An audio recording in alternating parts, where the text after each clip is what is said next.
The Golden Age of Israel. The kingdom of David and Solomon, the sun rose over Jerusalem, casting golden light upon the magnificent temple that crowned Mount Moriah. Its walls gleamed with precious metals, and the sound of morning prayers echoed through the streets of a city that had become the heart of a united and prosperous kingdom.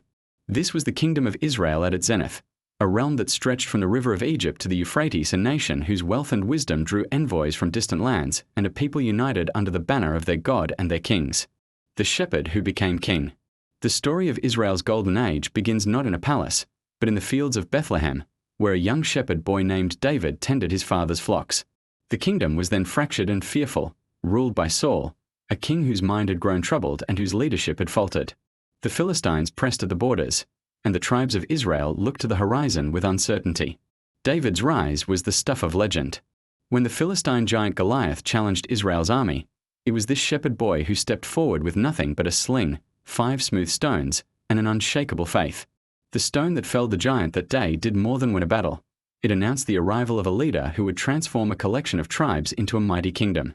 But David's path to the throne was neither straight nor easy. Years of exile followed, as King Saul's jealousy turned to murderous rage. David lived in caves, gathered followers in the wilderness, and learned the arts of warfare and leadership far from the comforts of court. These years forged him into a warrior poet, a man who could lead armies into battle and then compose psalms of such beauty that they would be sung for millennia. When Saul fell in battle against the Philistines on Mount Gilboa, David did not rejoice. Instead, he mourned, composing a lament that revealed the depth of his character. How the mighty have fallen. It was this combination of strength and compassion, of military prowess and spiritual sensitivity, that would define his reign. The unification. David was first crowned king of Judah in Hebron, but the northern tribes remained loyal to Saul's house. For 7 years, the kingdom remained divided, weakened by internal conflict. But David was patient and strategic. Through a combination of diplomatic skill and military might, he gradually won the allegiance of all 12 tribes. When he was finally anointed king over all Israel, he immediately understood that a divided nation needed a unifying symbol. His masterstroke was the conquest of Jerusalem. This Jebusite city stood on neutral ground, belonging to no tribe, positioned perfectly between the northern and southern territories. By capturing it and making it his capital, David created a center that belonged to all Israel. He renamed it the City of David and began transforming it into a worthy capital for a united kingdom. But David knew that political unity required more than geography. He brought the Ark of the Covenant to Jerusalem with great ceremony, dancing before it with such abandon that he embarrassed his royal dignity and didn't care. This act established Jerusalem not just as a political capital but as the spiritual heart of the nation. The city became synonymous with God's presence among his people. Under David's leadership, Israel's borders expanded dramatically. He defeated the Philistines who had long plagued the coastal regions, subjugated the Moabites and Edomites to the east, conquered the Aramean kingdoms to the north, and established control over trade routes that crisscrossed the ancient Near East. Tribute flowed into Jerusalem from vassal states, and Israel's army became a force that neighboring kingdoms feared and respected. The kingdom David built was more than a military power. He organized the nation's administration, established a professional army with elite units like the 30 and the 3, created a system of justice, and fostered a cultural renaissance. Music, poetry, and religious expression flourished. The king himself was the nation's greatest psalmist, and his compositions gave voice to the full range of human experience, from despair to exaltation, from confession to praise. Yet David's reign was not without shadows. His affair with Bathsheba and the arranged death of her husband Uriah stained his legacy and brought turmoil to his house.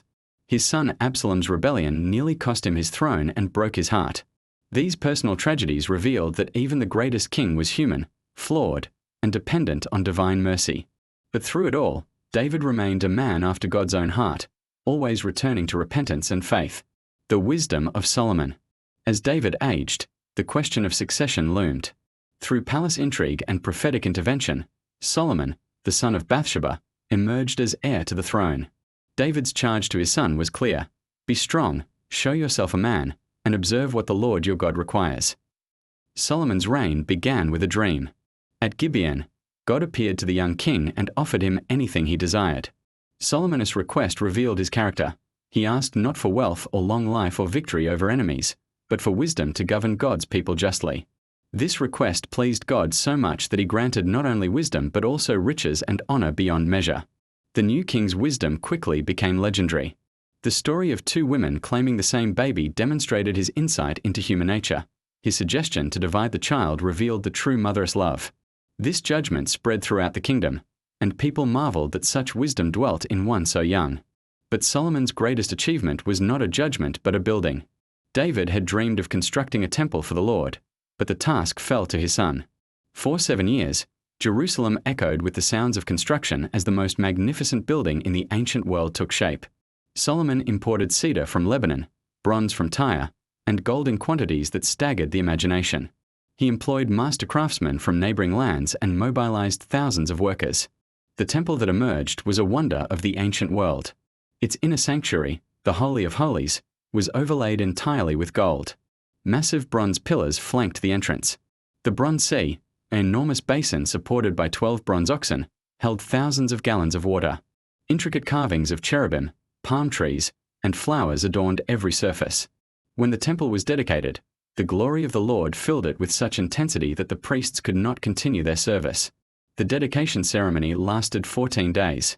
Solomon's prayer on that occasion revealed the theological sophistication of Israel's faith, acknowledging that no building could contain the infinite God, yet celebrating that he had chosen to place his name there. Thousands of animals were sacrificed, and the celebration united the nation in worship and joy. The height of prosperity. With the temple completed, Solomon turned his attention to building his kingdom's infrastructure and wealth. He constructed a magnificent palace that took 13 years to complete, even longer than the temple. He fortified key cities like Hazor, Megiddo, and Gezer, creating a network of military strongholds that secured the kingdom's borders. He built a fleet of ships at Ezion-Geber on the Red Sea, partnering with Hiram of Tyre to conduct trade with distant lands. The wealth that flowed into Israel during Solomon's reign was unprecedented. Gold came from Ophir, silver was so common in Jerusalem that it was considered as nothing, and exotic goods arrived from around the known world: ivory, apes, peacocks, precious stones, and rare woods. The king's annual income in gold alone was measured in tons, not counting revenue from trade, tribute from vassal states, and gifts from visiting dignitaries. Solomon's wisdom attracted visitors from distant lands. Kings and queens came to hear his proverbs and test his knowledge. The most famous visitor was the Queen of Sheba, who arrived with a great caravan bearing spices, gold, and precious stones. She came skeptical but left amazed, declaring that the reality exceeded the reports she had heard. "Blessed be the Lord your God," she proclaimed, "who has delighted in you and set you on the throne of Israel." The king composed 3,000 proverbs and over 1,000 songs. He discoursed on botany and zoology, on ethics and governance. His wisdom literature explored the deepest questions of human existence, the meaning of life, the nature of wisdom, the mystery of love.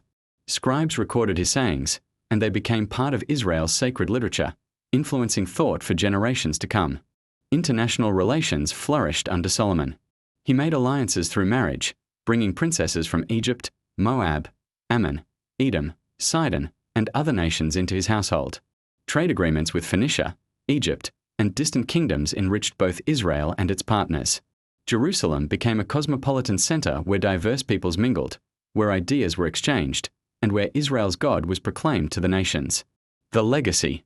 The United Kingdom under David and Solomon represented the pinnacle of Israel's political power and cultural achievement. From humble beginnings as a loose confederation of tribes, Israel had become a regional superpower whose influence extended far beyond its borders. The kingdom controlled vital trade routes between Africa, Asia, and Europe. Its capital housed the most magnificent temple in the ancient world. Its wisdom literature influenced civilizations. Its psalms gave voice to universal human experiences of faith, doubt, joy, and sorrow. Yet even at its height, the seeds of future division were present. Solomon's heavy taxation to fund his building projects burdened the people. His foreign wives brought their gods to Jerusalem, and in his old age, even Solomon's heart turned toward other deities. The unified kingdom would not long survive his death. Within a generation, it would split into northern and southern kingdoms, never again to achieve the glory of the Davidic Solomonic era. But the memory of that golden age endured. It became the standard against which all future kings were measured. It shaped Israel's messianic hopes, the expectation of a future son of David who would restore the kingdom's glory and extend its reign forever. The temple became the symbol of God's presence, and even after its destruction, the hope of its restoration sustained the people through exile and dispersion. The kingdom of Israel under David and Solomon demonstrated what was possible when a people united under wise leadership, when military strength served justice rather than oppression, when wealth was used to create beauty and promote culture, and when a nation understood itself as called to a purpose beyond mere survival. It was an age when shepherds could become kings, when wisdom was valued above gold, and when a small nation in a strategic location could influence the ancient world. The golden light that illuminated Jerusalem's temple those many centuries ago still shines in memory and hope, a reminder of what was achieved and a promise of what might yet be.